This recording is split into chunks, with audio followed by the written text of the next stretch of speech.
Hi, I'm Danielle McNamee, the Managing Director of ProcessWorx. We're very passionate about helping farmers through all their health and safety and human resource issues. At the moment, there's a huge worry out there in the farming community about the coronavirus, and today I just want to provide a bit of few kind of tips in terms of how to manage it.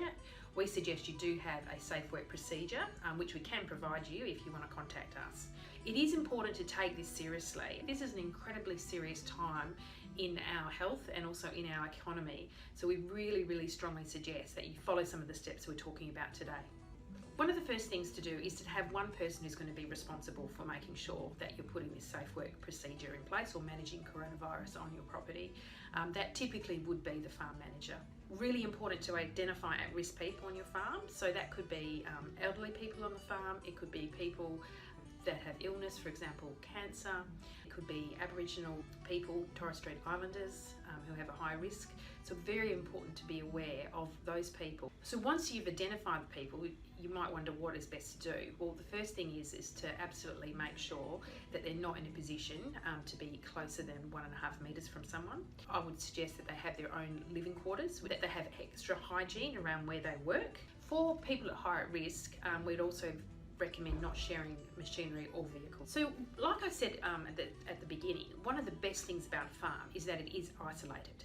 But we don't want people coming and going backward and forward because that's when the virus can enter our farm vicinity. So what we suggest is you nominate a supply person. So that's one person that is responsible rather than having many people doing that. Now, there's some things that supply person need to be treated differently. The supply person should have their own living quarters. You should absolutely make sure that they're following the 1.5 metres from anybody else. This is particularly important when you are the supply person. Additional hygiene practices, and not be one of the people that are at risk.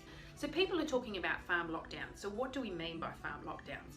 Well, that's if we have someone with symptoms, then what we would suggest is you isolate that person in their own living quarters by themselves for 14 days. That's very important that you isolate them for 14 days. And you would also lock down the farm so you would have no one coming or going onto the farm property.